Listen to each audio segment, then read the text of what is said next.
시청자 여러분 안녕하십니까? 청와대 내에 수석 비서관 중에서 가장 서열이 높은 수석은 정무수석입니다. 마찬가지로 정무수석 밑에 있는 정무비서관은 청와대의 비서관들 중에서 가장 서열이 높습니다. 문재인 좌파 정권 청와대에는 강기정 정무수석, 복기왕 정무비서관 정무팀이 있습니다. 두 사람 다 학생운동권 출신입니다. 두 사람이 최근에 논란이 되고 있습니다. 공개적인 청와대 이 게시판 국민청원에 대한 답변, 제대로 어떤 그 법리와 원칙에 따른 답변이 아니라 그저 야당을 공격하기 위한 답변, 이런 걸로 인해서 많은 비판을 받고 있습니다. 특히 복기왕 정무비서관은 최근의 개인적인 여러 가지 잘못된 과거 아산시장 시절의 문제가 불거져서 더욱더 비판의 대상이 되고 있습니다. 제가 오늘은 이 청와대 정무팀의 정체, 실력, 수준, 이런 것을 좀 소개를 해드리고, 이 나라 최고 권부인 청와대의 정무팀이 이런 수준이니 이 나라의 정치가 제대로 돌아갈 일이 있겠는가? 청와대 정무팀은 대야관계, 대국회관계, 문재인 대통령의 정치 전략 이런 것들을 깊이 관여하는 팀입니다. 먼저 강기정 정무수석, 원래 전남대학교의 삼민투라고 하는 극렬 학생운동권 단체 회장을 지냈습니다.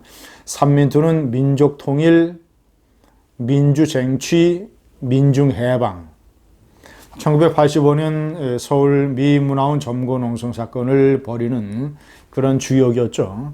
삼민투 위원장으로서 서울 미문화원 농성 사건에 관여를 했고, 그리고 국가보안법 위반으로 징역형을 선고받고 복역을 했습니다. 강기정. 국회의원 시절에 2004년에 그 유명한 2004년 노무현 탄핵 역풍 때문에 열린 우리당이 과반수 의석을 차지한 그 해 선거, 이때 대거 학생운동권 출신들을 공천을 했는데 대거 당선이 됐습니다.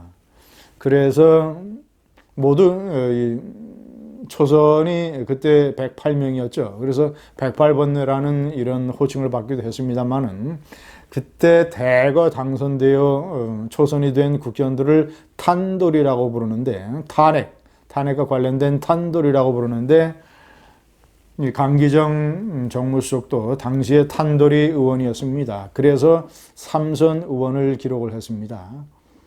그런데 국회의원 시절에 강기정 의원은 폭행 사건과 연루된 적이 많았습니다.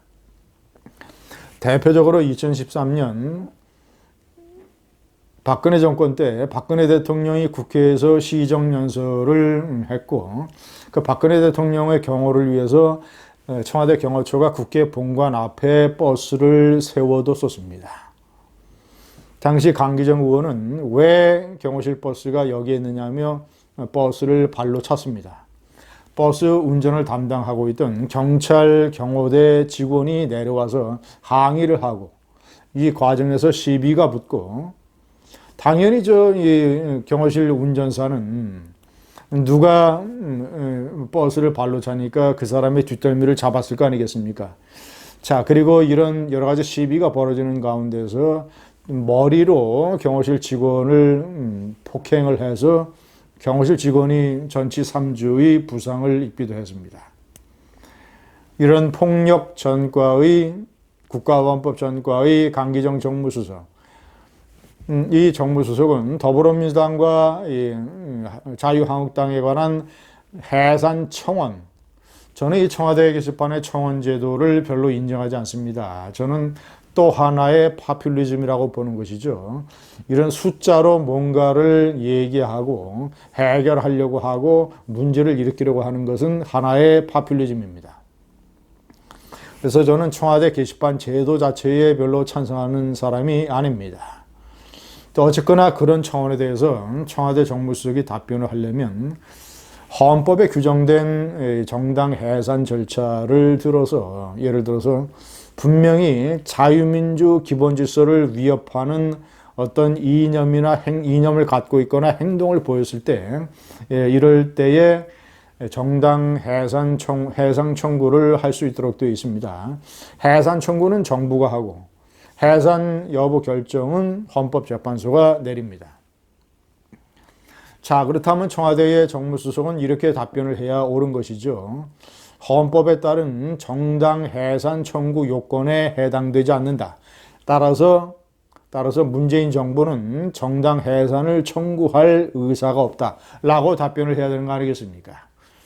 그런데 무슨 내년 4월 총선까지 국민들이 기다리기가 어떤 정당들에 대한 분노 때문에 국민들이 내년 4월 총선 전까지 기다리기 힘든 이런 어떤 것을 나타내는 것이다라고 일종의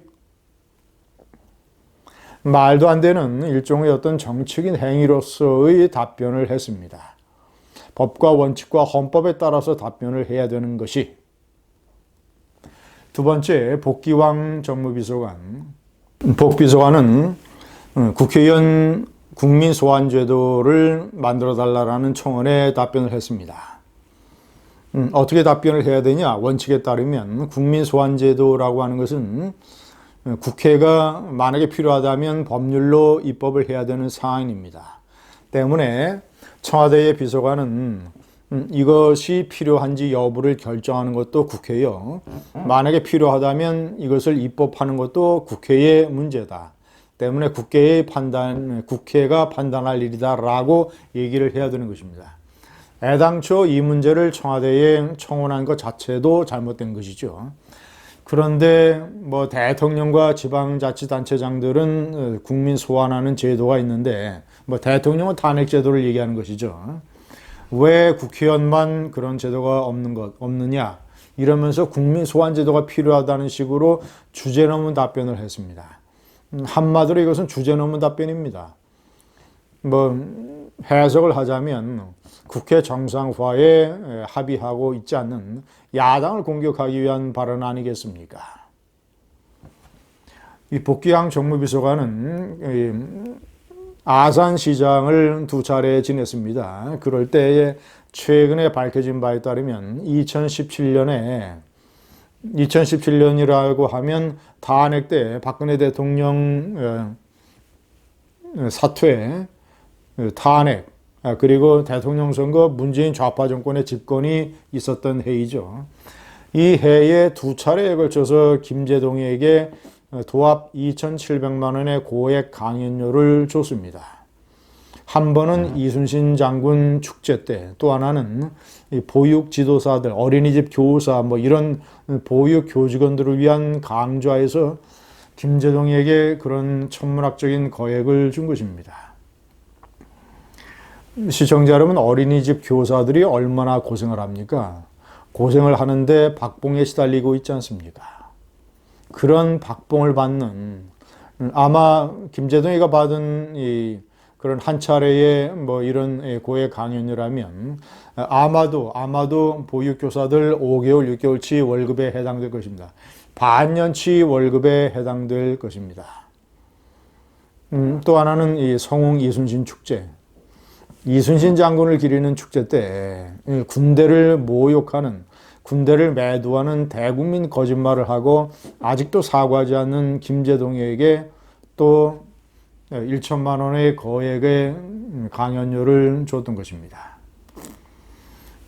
그리고 아산시장 시절에 사실 비서실의 남자 직원, 여자 직원들에게, 남자 직원에게는 한 벌에 60만 원짜리 양복, 여자 직원들에게는 30만 원짜리 양장, 이런 것을 여러 차례에 걸쳐서 옷 선물을 해줬습니다. 도합 예산이 3천만 원이 들었습니다. 복기왕 당시 시장은 예산에 책정된 피복비 예산을 썼다라고 해명을 했습니다. 그런데 이 피복비라고 하는 것은 여러분 잘 아시죠? 노란 색깔의 민방위 복, 아니면 이 비정규직 근로자들의 근무복 이런 것을 사주는 데에 쓰라고 책정된 예산입니다. 이것을 버젓이 많은 수많은 직원들 중에서 자기 비서실의 직원들의 환심을 사기 위해서 3천만 원을 들여서 옷 선물을 해줬던 것입니다. 이 복귀왕 정무비서관도 학생 운동권 출신입니다. 86학번 임종석 전 비서실장은 한양대학교 총학생회장을 했고, 그리고 전대협 3기 의장을 했죠. 복귀왕 비서관은 같은 86학번 명지대학교 총학생회장을 했습니다. 그리고 전대협 활동을 했고, 전대협 출신자들의 모임인 전대협 동호회장을 맡았습니다. 시청자 여러분, 이 나라 청와대 정무팀의 정체와 수준입니다. 가장 중요한 핵심 비서관들 정무팀. 노무현 정권 때 노동장관을 지낸 김대환 교수가 문재인 좌파 정권에 대해서 기본도 안 돼 있는 사람들이 국정을 담당하는 것에 화가 난다라고 얘기를 했습니다. 저는 요즘 김대환 교수의 말이 머리에서 떠나지 않습니다. 기본도 안 된 무리들. 감사합니다.